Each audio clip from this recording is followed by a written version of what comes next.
Today we're going to focus on the vertex, the axis of symmetry, and also the intercepts of a parabola. Let's take a quick review of what we've done so far. The graph of a quadratic function is called a parabola. There are two forms. We're going to focus on the standard form of parabola. A tells us a couple of things. If A is a positive number, the graph is going to open up. If A is a negative number, the graph is going to open down. So that tells us the direction of the graph. If A, in terms of absolute value, as that value grows, the graph gets skinny. So as A gets bigger, the graph gets skinnier. It gets really skinny, as you can see, right? So depending on what the graph is. If A is between 0 and 1, then the graph gets Y. So it'll be like that. That's the standard size, and it gets wider, and it gets even wider as A increases, as A squeezes between 0 and 1. All quadratic equations have a vertex. The vertex is what we call the turning point. So I will show you later what I mean. Quadratic graphs are symmetric across the axis of symmetry. We call the axis of symmetry. And it runs through the line y equals to negative b over 2a. That is the formula to find the axis of symmetry, which I'll show you in a few minutes. The y-intercept always has an x value of 0. Usually there are two y-intercepts, so it will look something like this. Okay, so there's usually two of those. Okay, so let's take a look at a graph. This is a parabola. It comes from some sort of quadratic equation function, and let's identify all these little details. So first of all, the vertex, right? So the vertex is this point over here. That's the vertex. It's the turning point of the graph. So then in identifying the vertex, I would say this is somewhere around like negative 1.5, and then about 6 1/10. So negative 1.5 and then 6.10-ish, negative 6.10-ish. Axis of symmetry is this line, is the line that kind of divides or split the graph into two equal parts. So it would be that line that I just drew for you, axis of symmetry. And that line, as you can see, it crosses the x-axis at 1.5, negative 1.5. So we're going to write y equals to negative 1.5. Let's make that a little bigger. Y equals to negative 1.5. That's the line that we refer to, the axis of symmetry. The y-intercept is where it crosses the x-axis. This is the y-intercept, where the graph crosses the x-axis, negative 3, 4. So negative 4 and 1, 0. So this point right here is 1, 0, right? There you go. So those are the properties that we want to talk about today. Those are the properties that we're going to study today, and then we're going to combine that with learning how to graph. Okay, so now we're going to go ahead and find vertex, axis of symmetry, intercepts, and then graph the function. There are 3 steps I want you to take. The first step is we need to find the axis of symmetry. So step 1, axis of symmetry. How do we find the axis of symmetry? We're going to use a formula. So x equals to negative b over 2a. First, we need to look at our given equation, identify a, b, and c. A is the number before the letter x. So that's a. A is the number before x squared. B is the number before the letter x. So that's b. And c is the last number, the constant. So c is equal to 9. Once we have that, we're going to go ahead and plug it into the axis of symmetry formula. So x equals to negative b over 2a. Once we reduce that, notice that there's a minus, and then the b is negative 6, so there's a double minus. So that becomes a positive 6, which divided by 2, that gives you 3. So x equals to 3 is your axis of symmetry. Step 2 is to find the vertex. The vertex is an order pair. We already know that x equals to 3 because the vertex and the axis of symmetry share the same coordinates. So x equals to 3, and so we need to find the y value, and to do that, we take x and we plug it into the function. The function is y equals to x squared minus 6x plus 9. I'm going to go ahead and take 3, or here, and then simply plug it in there. So y equals to 3 squared minus 6 times 3 plus 9. This equals to 9, take away 18 plus 9. This comes out to be 0. So that gives us the y-coordinate of the vertex. So go ahead and put 0 here. There you go. Step 3 is where you make a table. So I'm going to go right over here. So I'm going to go ahead and write step 3, maybe in a different color. So step 3, go ahead and create a table, x, y. Now in creating your table, the first thing you do is you need 5 points, remember? So go ahead and take your vertex, that's going to act as one of your points, 3, 0, and put it in the middle. Pick 2 to the left, pick 2 to the right. So to the left of 3 would be like 2 and 1, or you can pick 0 if you want. So I'll just decrease by 1 unit every time. To the right of 3 would be like 4 and 5, right? Okay, perfect. So here's what you're going to do. You're going to take each one of the x values that you selected, so like these, and then you're going to plug it into the y function or the function, and then it gives you the y value. So if I plug 1 into the y function here, so remember this is your function, right? This is your function right here. So we're going to plug that in here and then plug that in here, okay? So if I plug 1 in there, here's what I'm going to get. I'm going to get y equals to 1 squared minus 6 times 1 plus 9. So this is going to come out to be 1 take away 6, which is negative 5 plus 9, which is going to give me positive 4. So when I do that, I get 4. I'm going to do that again for x equals to 2. So plug that in here. I get 2 squared minus 6 times 2 plus 9. This is going to come out to be 4. 4 take away 12 plus 9. So that is going to give me 13 take away 12. So that's going to give me 1. So this is going to give me 1. And I can delete this. Okay, there you go. All right. And then, so here's the good news. Here is the good news. Because the graph is symmetric about the line x equals to 3, once you have found the two values to the left of the graph, the two values to the right of the graph are identical values. So we don't actually have to do the calculation for 4 and 5. We can simply go, oh, okay, well, it's symmetric, so here y has to be 1 and y has to be 4 on the other side. So that's the nice thing about the axis of symmetry. We now have 5 points. We're going to go to the graph, and we're going to plot those 5 points. 3, 0, the vertex, the turning point. 2, 1, 1, 4, 4, 1, and then 5, 4. So now our graph is going to look like this. There you go. Very nice. That's a very nice graph. Okay, so we graph the function, and then we can look at the function, and if we wanted to, we can go, oh, the x-intercept is at 3, 0. And if we wanted to, we can go, oh, the y-intercept is, graphically, it looks like it's at 6, right? But because this is a sketch, it could be a little bit off, so we'll have to do some other ways. We'll have to use a different way to find the y-intercept, but you already know that. Awesome. All right, so let's graph this function right here, the second one, y equals to 2x squared minus 8. So the first thing we do is we need the axis. So go over here, step 1, label axis of symmetry. Use the formula that I provided for you, negative b over 2a.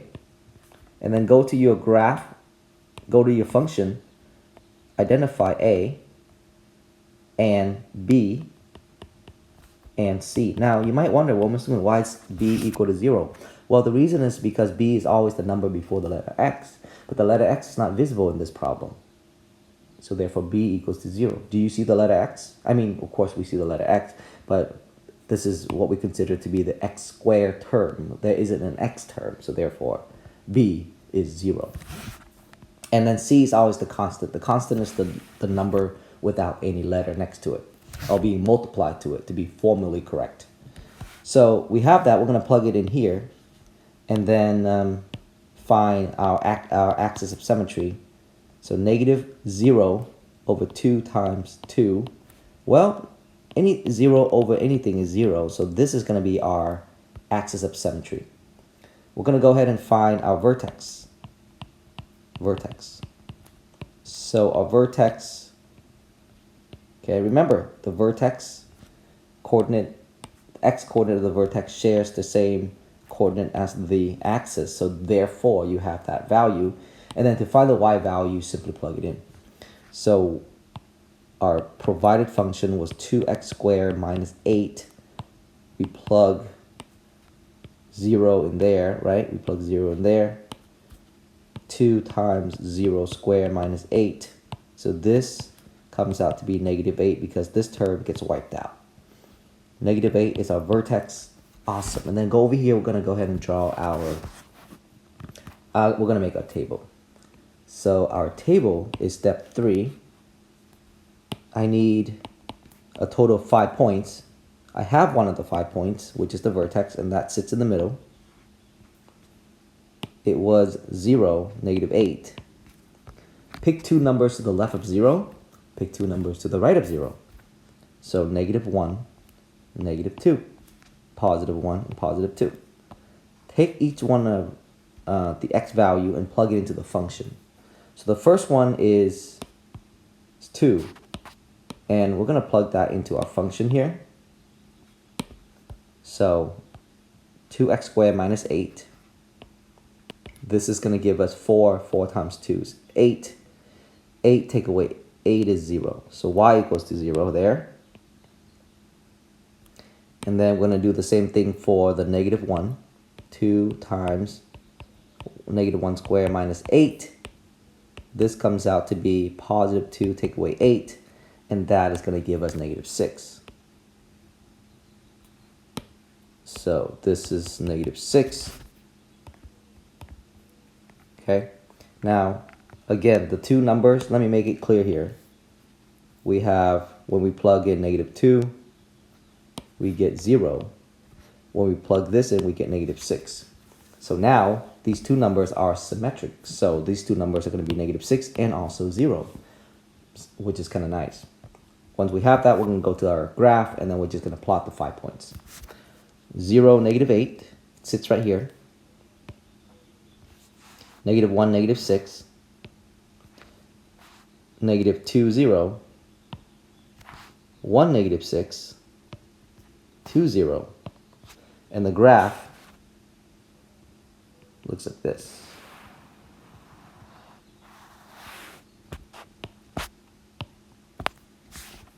Great job. Very nice. Okay. Let's do one more graph. I want to give you a multiple type of problem so that you know how to approach these functions. First step, find the axis of symmetry. Step 1. Better yet, pause the video. Try to do it yourself. And then check your answers. A is negative 2. B is 8. C, there's no constant, so C equals to 0. Plug that in here. X equals 2. Negative B over 2A. X equals to 2 when we simplify the expression. We now need the vertex. We can use x equals to 2 from the previous step, but we need to find the y value. So go back to the function. This is y function. Go ahead and replace the x values in there. And that's going to give you 4 times negative 2, that's negative 8, and negative 8 plus 16, that's going to give you positive 8. So we found it, 8. Step 3, table. So table is over here. X, Y. Make a box in the middle, and this box is going to house your vertex. Pick two numbers to the left of the vertex, 1, 0, and then two numbers to the right of the vertex. So 3, 4. Plug each one of these numbers into the function. So if I plug 0 into the function, then I'm going to get y equals to 0. If I plug 1 into the function, this is the function, right? If I plug 1 in here and 1 in here, then I am going to get negative 2 plus 8. So that gives me positive 6. And then the last two, the 2 that sits behind the axis, is symmetric to the 2 that sits before the axis, so therefore is 6, 0. I'm going to go ahead and plot these numbers. So 0, 0, 1, 6, 2, 8, 3, 6, 4, 0. Now you can kind of see that the graph actually looks like this. It opens down, and we can confirm that because the a is a negative number, so therefore the graph opens down. Very nice job. Okay, number 4. Number 4 is a review. And by the way, these examples, I didn't really mention about the intercepts, which I will go back and I'm going to fill you in. Okay, so the intercept is where the graph crosses the x-axis, as you can see. So like, for example, that would be those are the intercepts. Okay, sometimes it's not obvious. Sometimes they are. So like these were obvious, right? These were obvious, but sometimes they're not obvious. So if I ask you to find the intercepts, then you can visually look at the graph if they're obvious. If the points that you use to plot the graph is on the x-axis, then those are the intercepts. And then you can go, oh, Mr. Nguyen, well, the intercept is 0, 0, and also 4, 0. Okay, so those are where the graph crosses the x-axis. Now, sometimes that doesn't happen. And when it doesn't, then you have to do it manually, or you have to do it algebraically. So the way how we do it algebraically, the way how we find the x-intercept algebraically is we factor and solve. So let's say if you're asked to find the x-intercept for this problem, then how to do that is to factor and solve. So how do we factor x squared minus 9? Well, because we're asked to solve, the first thing we have to do is we have to make sure that it equals to 0. So we go ahead and we replace the letter y with 0 because solving means that finding the x-intercept. And finding the x-intercept means that y is 0. See?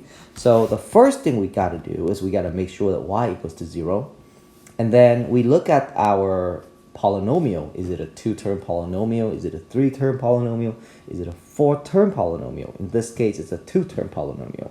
So in the previous lesson, we learned how to work with a 2-term polynomial. We learned how to factor it using a special formula, right?